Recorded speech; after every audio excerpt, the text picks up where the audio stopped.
Being a chief of police in any size town is not an easy task. Between leading your officers, answering to city officials, and of course answering to the public, it's a balancing act worthy of the Walendas. Well, here in Columbia, the police department's been around for 158 years, and in that time, 32 men have worn the Gold Chief's badge, serving tenures ranging from 3 months to 3 decades. It does pose a question. Is the top cop spot tenure here in Columbia average, or is it more of a revolving door? Columbia, although founded in 1786, created its first official police force right around the time of the Civil War, and as different as life was in the South in that time frame, as were the men who were to police it. You can't put 21st century values and standards on behavior in the late 19th century and early 20th century. To that end, the first chief, or captain, as his actual rank read, was, by all accounts, rough around the edges, but did his best to hold the city together through the war. He had his struggles, including the riot where there was an uprising of USC students. But in the end, Chief John Burdell was a businessman and a slave owner prior to the war, and he had leased slaves to the city. So at the end of the war, he submitted a hefty bill. It astounds me that given the shape that Columbia was in and the South in general, that right after the war, he was still in there demanding payment. The city never paid. It created controversy, and ultimately Burdell left town, electing to put down stakes in Camden. There he became a man of the people and even funded the Kershaw Hospital. During the early days, the selection process for chief was something more of a political appointment rather than actual law enforcement aptitude. Politics guided who was selected and who had the same beliefs and political belief systems as whoever was in former government at that time that would help them meet their agenda. Many of them had never spent a day as a policeman until they became chief. Appointments in law enforcement were made for 1 year. So for the first 30 years of the city, the list of chiefs was long, including Daniels, Fickling, Nixon, Graham, and Radcliffe, who actually ended up serving 3 times. Around 1890, the very first officer would rise up through the ranks to become the chief of police. Now, by all accounts, he was a good man and a good leader, but history has created some controversy. He hired on just as a policeman and came up through the ranks and was elected to be chief in 1890.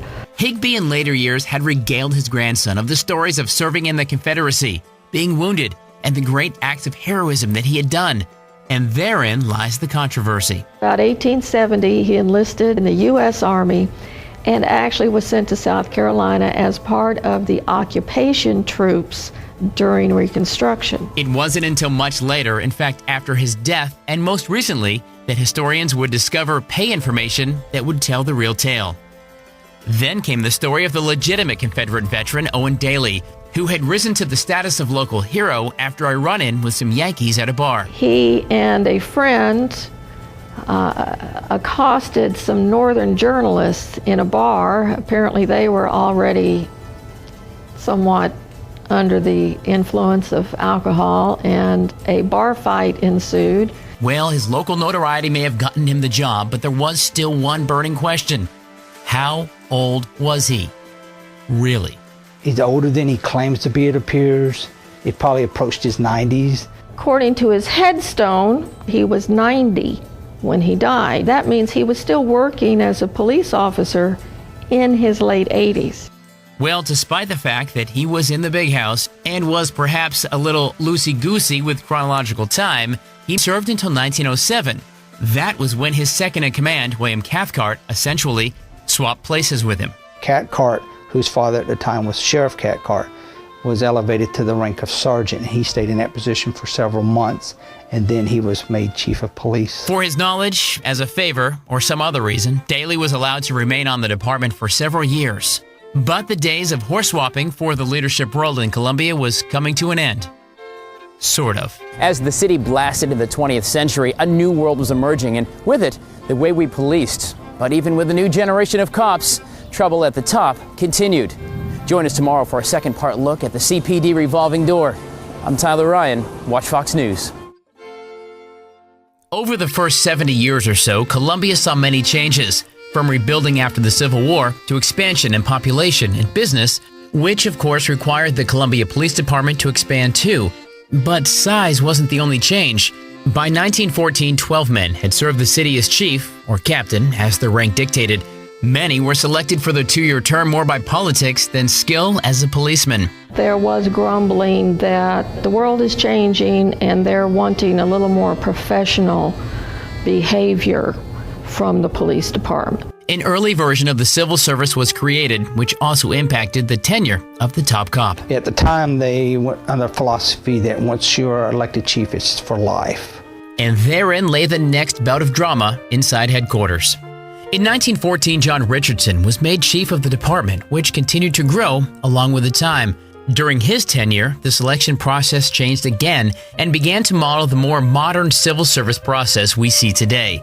And for reasons historians still ponder, the winds of change continued to blow in the city, and it turned out that for life was just a bit too long. But then at some point, for some reason, there was a desire to get rid of him. In 1921, Richardson was replaced by an officer he'd worked the streets with, Frederick Strickland, which set the stage in court for a battle over the gold badge. There is a lawsuit that is filed by him because he is told that he will be police chief for life, when in fact, he is not police chief for life.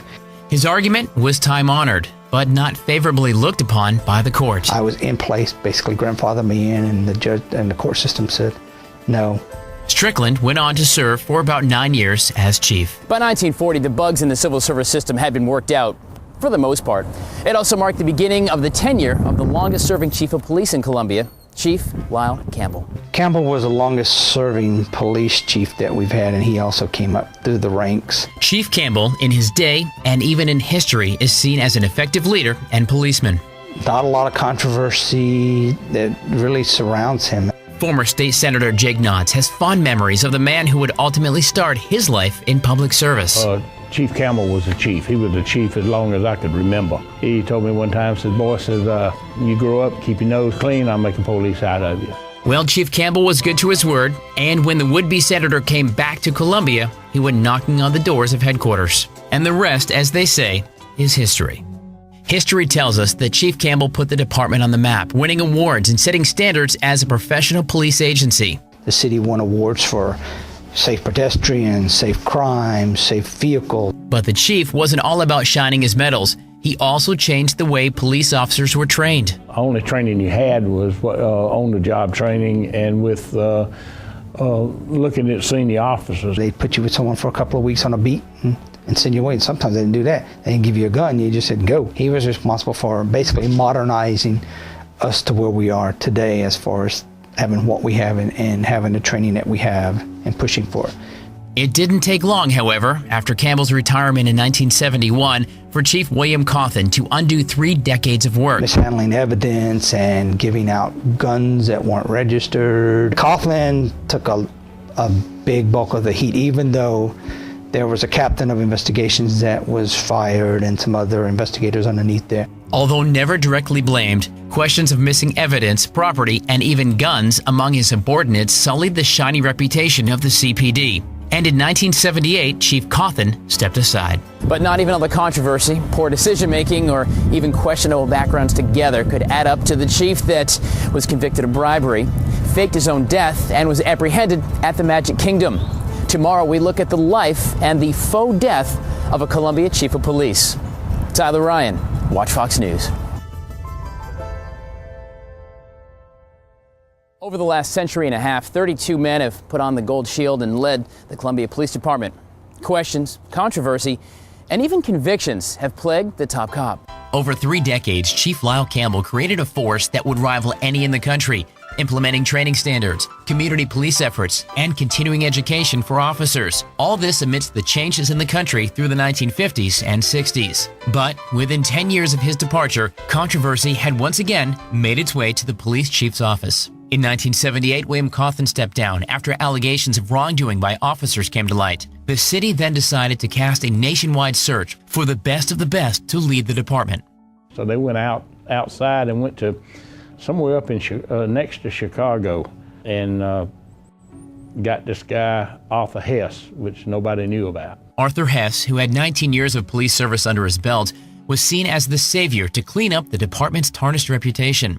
It was, however, just 2 short years later when that top cop was in the headlines, and not for stopping crime. Former Columbia Police Detective Jake Knotts was an investigator for the solicitor's office when he became aware that Hess may be involved in criminal activity. Nightclub owner Joel Hendricks told Knotts that Hess had interesting hoops to jump through in order to obtain a liquor license in the city. He was going to assess him on his liquor license in the different bars and stuff like that, and he felt like he was trying to bribe him. But the relationship between Hess and Hendricks may have gone a little deeper. Hess was taking bribes. You see, it turned out that Hendricks was paying the chief to tip him off before a raid on his gambling establishments. Hess was set up by investigators who caught him taking money from Hendricks, and he's charged criminally. It wasn't very long that he was going to have to serve in time with good behavior. He probably served maybe 2.5 months.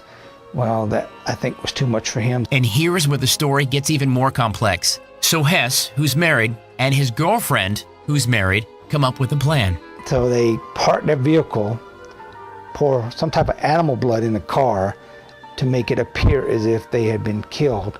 And of course, it didn't work that well. Obviously, Hess wasn't dead. In fact, when he was ultimately caught, he was found at the happiest place on earth by an off-duty cop from South Carolina. He was visiting down in Disneyland, and there's Alpha Hess walking around Disneyland, and they arrested him and brought him back. The very much alive Hess was returned to the state where he served his sentence. It's something that Hollywood would probably do, not a chief of police. So the city, once again with something of a black eye, decided to look internally for its next leader. Chief Austin had been the assistant.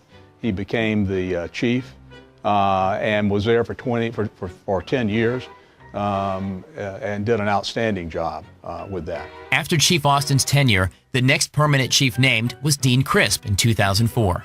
Dean Crisp was a very honorable, decent, very good police chief. Crisp was popular with his officers because he gave them an ear, forming advisory groups to help shape the future of the department internally. But in the end, the Gold Shield again acted more like a target than a symbol of justice for Chief Crisp. It's known as CPD's cheating scandal. A new self-training system was implemented based on the honor system. And they found out that this officer happened to have the test open when another officer walked in. Interestingly, it was the chief's quick response in letting some 20 officers go that raised eyebrows and didn't sit well. And soon after, he was in the headlines again. With a triple homicide that makes national news and invites people into a crime scene that shouldn't have been there. But that wasn't the only time that Crisp had non-police personnel at a crime scene. I think going to a crime scene with his son, which I never thought that was any type of scandal.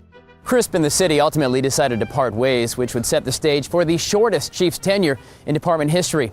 Tomorrow we take a look at Harold Reeves, Randy Scott, and the interim chief hoping to stop the revolving door. Tyler Ryan, Watch Fox News. After Arthur Hess was charged with misconduct in office, only to fake his own death to avoid jail, and a stand-up chief falling to several questionable choices, the city appointed interim chief Harold Reeves, who almost immediately tried to reverse the dismissals of some 20 police officers caught up in a cheating scandal. This move also proved to be unpopular, and Reeves served less than 2 months as interim chief.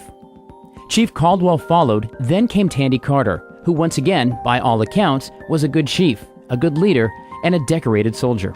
Very honorable, very honest person who did not, bend to any type of political anything. But it may have been his solid character that would be his undoing.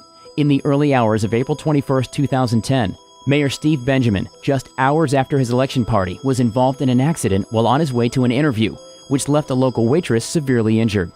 Since the accident happened on Assembly Street, within the city, Carter was steadfast in who should investigate the crash. People said they can handle it. I trust my people, so my people are going to investigate the accident. Chief Carter did not see, and I talked to him about it, that in this case, a very unique case, having independent investigation was something everyone wanted to see happen. And I think he just did not see that. This didn't sit well with some in the city, or even the state for that matter.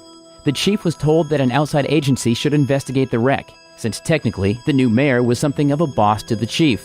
He continued to push back on any outsider looking into his investigation, and on May 10, 2010, Chief Carter left the city. The South Carolina Criminal Justice Training Academy requires that police officers get annual training. It includes learning new laws, brushing up on the old ones, and of course, shooting and proficiency with your firearm. If you fail to meet these standards, it can result in decertification. Until another permanent chief could be found, Carl Burke was appointed chief. It came to light, however, that he had not qualified with his firearm for the last 3 years, leaving his police certification expired. Burke finished his service to the city without a gun and in plain clothes. In October of 2010, former Richland County Chief Deputy Randy Scott was tapped to head the department. Scott had served the community for many years. He was knowledgeable with the city, its leaders, and residents. Scott was also very accessible to his officers, the community, and even the media. But even under Scott, several issues made headlines, including the botched investigation into the suicide of Thomas Sponseller.